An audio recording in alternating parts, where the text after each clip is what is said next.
नालको खଣି ଅଞ୍ଚଳରେ ନାଣ୍ଡିଛୋଡ଼ ଅଫର ଗୋପୀବଲ୍ଲଭପୁର ଗ୍ରାମବାସୀଙ୍କ ନିଯୁକ୍ତି ଥଇଥାନ ଦାବିକୁ ନେଇ ଆନ୍ଦୋଳନରେ ଯୋଗଦେଲେ ଆମ୍ ଆଦମୀ ପାର୍ଟିର ଅନୁଗୁଳ ଜିଲ୍ଲା ସଭାପତି ବିକ୍ରମ ରାଉତ।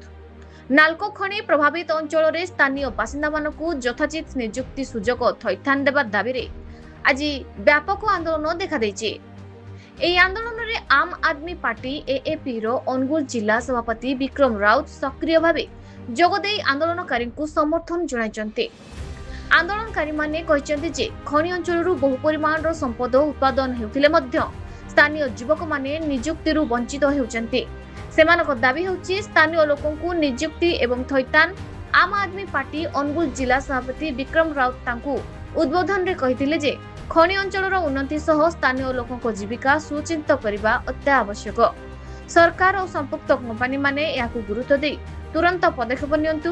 आंदोलन समय स्लोगान और प्लाकार्ड माध्यम दाबी उपस्थापन करा जायतिला। आंदोलनकारी माने सचेतन करछन्ति जे तांको दाबी शीघ्र पूर्ण नहेले आगामी दिन में आंदोलन को आहुरी तीव्र करा जिवो। छेंडीपदारु दुष्मत बेहरांको रिपोर्ट न्यूज ओडिशा टीवी। नमस्कार, मो ना संजीता गन्नाक गोपीबल्लभपुर और नानछिड़ो आमे एठी 120 दिन हेलानी रैली रे बसीजु। सरकार किमा जो प्रशासन कहीं आम कथा शुणुना कि नारी को सुरक्षा दौना, नारी को कौन सुरक्षा देवे। आमर दाबी हूँ स्थायी निजुक्ति थैथान एवं जमीर उचित मूल्य। विश्वासी प्रभु जानतु आज नानीछोड़ गोपीबल्लभपुर जहाँ कि ये समस्या होची आम सरकार मोहन माझी कि आमर भारतर प्रधानमंत्री जे कि आज एक अनुपात हो कि ना बर्तमान नानीछिड़ ये गोपीबल्लभपुर जहाँ कि घटना घटी बहुत कौन कह दुखर विषय। ये दुखर विषय कहले कांद मारुची।